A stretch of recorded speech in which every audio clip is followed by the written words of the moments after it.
Hi guys, so in this particular video we will discuss industrial systems and industrial regions.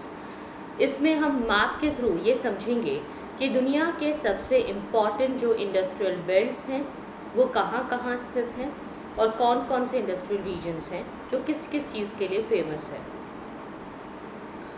सबसे पहले बात करते हैं इंडस्ट्रियल सिस्टम क्या है। देखिए, एक इंडस्ट्रियल सिस्टम जो है एक ऐसी चीज़ है जिसमें एक सिस्टमैटिक तरीके से प्रोडक्शन होता है।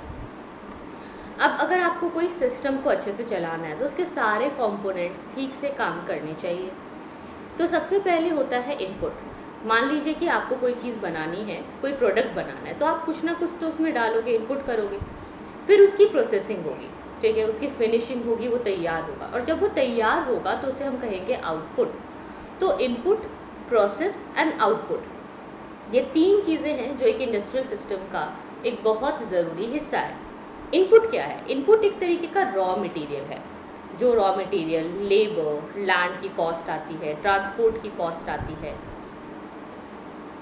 पावर की कॉस्ट आती है, या कोई और दूसरा इंफ्रास्ट्रक्चर आप लगाते हो, वो आपकी लागत है। जब आपने वो लागत लगाई तो उसकी प्रोसेसिंग भी होनी चाहिए, यानी कि उसमें आपको बहुत सारी एक्टिविटीज़ करनी पड़ेगी ताकि वो रॉ मटेरियल कन्वर्ट हो सके एक फिनिश्ड प्रोडक्ट में। और जब वो फिनिश्ड प्रोडक्ट बन जाएगा तो उसको हम कहेंगे आउटपुट। तो आउटपुट क्या है? आउटपुट एक एंड प्रोडक्ट है जिसे सेल करके हम रेवेन्यू अर्न करेंगे, जिससे हमें प्रॉफिट मिलेगा, जिससे हमें इनकम मिलेगी। अब वो इनकम अगर हमारी लागत से ज़्यादा है तो वो प्रॉफिट है, लागत से कम है तो फिर वो लॉस है। हम सभी को प्रॉफिट चाहिए होता है। अब जैसे कि मान लो कि एक टी सेलर है, एक चाय वाला है, अगर उसको चाय बनानी है, चाय उसका आउटपुट है जिससे उसको इनकम मिलेगी, लेकिन चाय बनेगी कैसे? उसके लिए उसको रॉ मटेरियल चाहिए, वाटर चाहिए, उसको टी लीव्स चाहिए, उसको मिल्क चाहिए, शुगर चाहिए, गैस चाहिए, यूटेंसिल्स, ये सब चीज़ें। जब इन सब चीज़ों को वो यूज़ करेगा तो उससे बाद उसको चाय बनानी होगी। तो जो चाय के बनने का प्रोसेस है, जो कुकिंग का प्रोसेस है, that is what? That is the process, that is the processing. जब वो प्रोसेसिंग होगी तो कन्वर्ट होगा रॉ मटेरियल एक फिनिश्ड गुड में, जिसे आप चाय बोल रहे हैं। अब मान लो कि उसको इन सब चीज़ों में लागत आती है, एक कप ऑफ टी में उसको 10 रुपीज़ का कॉस्ट पड़ता है। अब वो उसको अगर 20 रुपीज़ में सेल करेगा तो उसको 10 रुपीज़ का प्रॉफिट हो गया, है ना? तो यही होता है इंडस्ट्रियल सिस्टम में। अब दुनिया में बहुत सारे इंडस्ट्रियल रीजन्स होते हैं। इंडस्ट्रियल रीजन क्या होते हैं? जो ऐसे रीजन है, ऐसे इलाके हैं जो आसपास में अपनी इंडस्ट्रीज़ की वजह से बेनिफिट लेते हैं।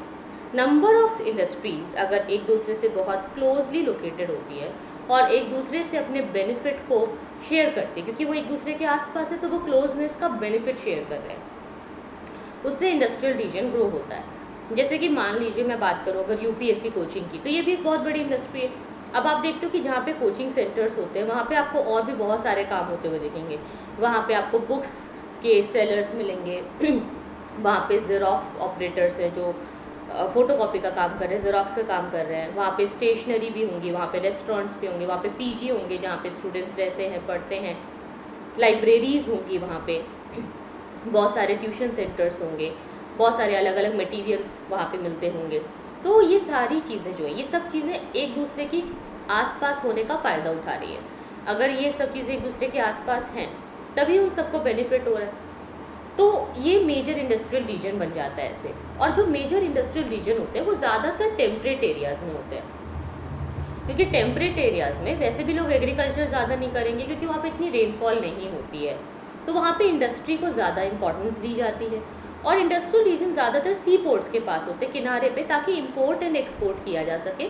और कोल फील्ड्स के पास होते हैं जहाँ से कोयला मिलेगा तो थर्मल एनर्जी आपको मिलेगी, थर्मल एनर्जी का जनरेशन होगा, थर्मल प्लांट वहाँ पे लगाया जा सकेगा। तो आइए देखते हैं दुनिया के कुछ इंपॉर्टेंट इंडस्ट्रियल रीजन्स को।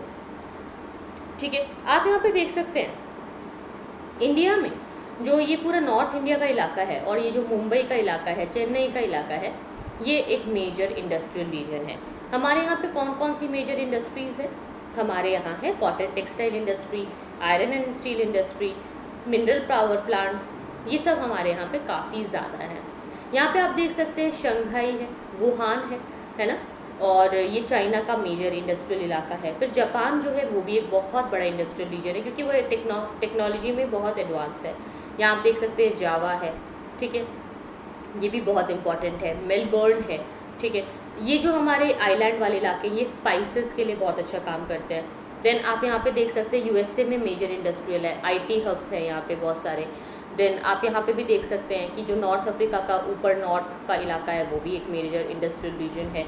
तो ये सब दुनिया के मेजर इंडस्ट्रियल इलाके हैं, जिसमें आपका ब्राज़ील का साउथ ईस्ट ब्राज़ील का इलाका आ जाता है, ठीक है। फिर यहाँ पे आप देख सकते हैं इक्वेडोर का जो इलाका है वो भी एक मेजर इंडस्ट्रियल रीजन है।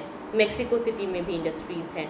तो ये सब मेजर इंडस्ट्रीज़ हैं जो अलग अलग चीज़ों का प्रोडक्शन करती है। जो मेजर इंडस्ट्री का डिस्ट्रीब्यूशन है, इसमें अगर आयरन एंड स्टील इंडस्ट्री को देखें तो वो सबसे बड़ी इंडस्ट्री है। देन टेक्सटाइल इंडस्ट्री भी है, इंडिया भी इसमें बहुत आगे है। Then information technology, IT.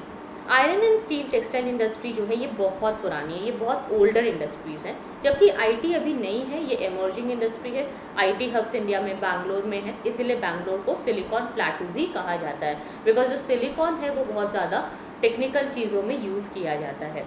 इसके अलावा आयरन एंड स्टील इंडस्ट्रीज़ जो हैं ये भी बहुत इंपॉर्टेंट है। इसमें बहुत सारा वेरियस इनपुट, प्रोसेसिंग और आउटपुट होता है। ये एक ऐसी इंडस्ट्री जो बाकी किसी भी और इंडस्ट्री का बेस है, क्योंकि इसके जो प्रोडक्ट होते हैं वो रॉ मटेरियल के रूप में दूसरी इंडस्ट्रीज़ में भी यूज़ होते हैं। तो ये कंटेंट था अबाउट इंडस्ट्रीज। आई होप आपको ये अच्छा लगा होगा। आप मेरा रेफरल कोड है top10, जिसे यूज़ करके अनअकैडमी प्लस का सब्सक्रिप्शन ले सकते हैं विद 10% डिस्काउंट, ठीक है। तो आज के लिए इतना ही गाइस। इसमें अगर आपको कोई डाउट्स होते हैं, you guys can let me know in the next session. See you guys then, take care, bye bye.